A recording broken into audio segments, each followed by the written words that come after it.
وہ جناب کتنے ارب روپیہ صرف پری ویڈنگ کے اوپر اپنے بچے کی جو پہلے کی رسومات ہیں شادی کی اس پہ خرچ کر دیتے ہیں. تو یہ کیسی ترقی ہے؟ یہ تو ویلتھ کی کنسنٹریشن ہو گئی ہے کچھ فیملیز کے اندر.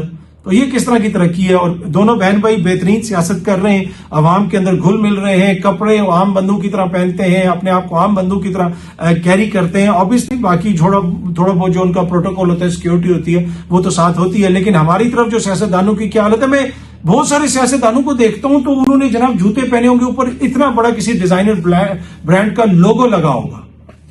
ہاؤ کین, مطلب کہ آپ کا ضمیر مانتا کس طرح ہے کہ آپ جن لوگوں کو ریپرزینٹ کرتے ہیں ان میں سے 80%, یہ میں بڑی ذمہ داری سے کہہ رہا ہوں, ہر اس حلقے کے جو سیاستدان ہیں ان میں سے 80% حلقے کے اندر لوگ ایسے ہوتے ہیں جو مشکل سے اپنی گزر بسر کرتے ہیں, اور اس میں سے 50% تو ایسے ہوتے ہیں جن کو ایک وقت کی روٹی ملتی ہے تو اگلے وقت کی وہ شور نہیں ہوتے کہ وہ اپنے بچوں کو کیسے دیں گے, بچے کی فیس دیں گے یا اس مہینے ان کو روٹی دیں گے. تو ان کے نمائندے کیسے ڈیزائنر کپڑے پہن کے پھر سکتے ہیں, چاہے وہ مرد ہوں چاہے وہ عورتیں ہوں. میں نے خود دیکھا بیلٹیں لیدر کی پہنی ہوتی ہیں جس کے اوپر بڑا کوئی کسی کا لوگو بنا ہوگا, اس کو دیکھ کے گھن آتی ہے. آئی سویئر آن گاڈ, گھن آتی ہے کہ یار کہ تم لوگ عوام کے نمائندے ہو. ہاں تم بزنس مین ہو تو آپ کو اللہ تعالیٰ نے آسودہ کیا, آپ ضرور کریں, لیکن آپ کس کی نمائندگی کر رہے ہیں؟ آپ جن کی نمائندگی کر رہے ہیں ان کے پاس کھانے کے لیے روٹی نہیں ہے, اور آپ نے جناب اتنا بڑا لوگو یہاں پہ بنا ہوگا اور یہ اور وہ, اور وہ انتہائی چیپ لگتا ہے, انتہائی چیپ. یہاں پہ پینٹ کا بھی جناب پیچھے وہ برانڈ بنا ہوگا, یہ ہوگا, اور وہ شودہ بندہ لگتا ہے اس طرح کی چیزیں پہنی ہوئی. کبھی بھی ایک ڈیسنٹ آدمی جو ہے اتنے بڑے بڑے ڈیزائنر یہ وہ اس طرح پہن کے جو عوامی نمائندہ ہے وہ نہیں پھر سکتا. اب آپ میں سے کوئی اگر کوئی کپڑا لیتا ہے وہ کوئی ڈیزائنر ہے, آپ کا حق ہے کیونکہ آپ کما رہے ہیں, آپ لیں. لیکن آپ ایٹ دا سیم ٹائم کہیں کہ جی میں یہ جو غریب ہیں ان کی نمائندگی کر رہا ہوں, ان کو روٹی نہیں مل رہی, مجھے بڑی فکر ہے, اور دوسری طرف جا کے آپ 2 لاکھ کا جوتا لے لیں, تو وڈ دیٹ میک سینس؟ مطلب کیا اس کا مطلب ہے کہ آپ کے دل میں درد ہے ان کے لیے؟ نہیں, مجھے تو نہیں لگتا کہ پھر آپ کے دل میں درد ہے. پر اینی وے, پرینکا اور راہل جو ہیں انہوں نے بڑی زبردست کمپین کی ہے, اور میرے خیال میں مودی جی کو اس کے اثرات بھی نظر آ رہے ہیں. اور عام آدمی پارٹی جو ہے دہلی میں اب جو ہونے انتخابات, اس میں کانگریس اور عام آدمی پارٹی کا اگر کولیشن ہے وہ مل کے کچھ کریں گے تو مودی جی کے لیے ادھر کافی زیادہ مسائل ہوں گے. بہت جلدی آپ سب دوستوں سے دوبارہ ملاقات ہوگی. Thank you so much.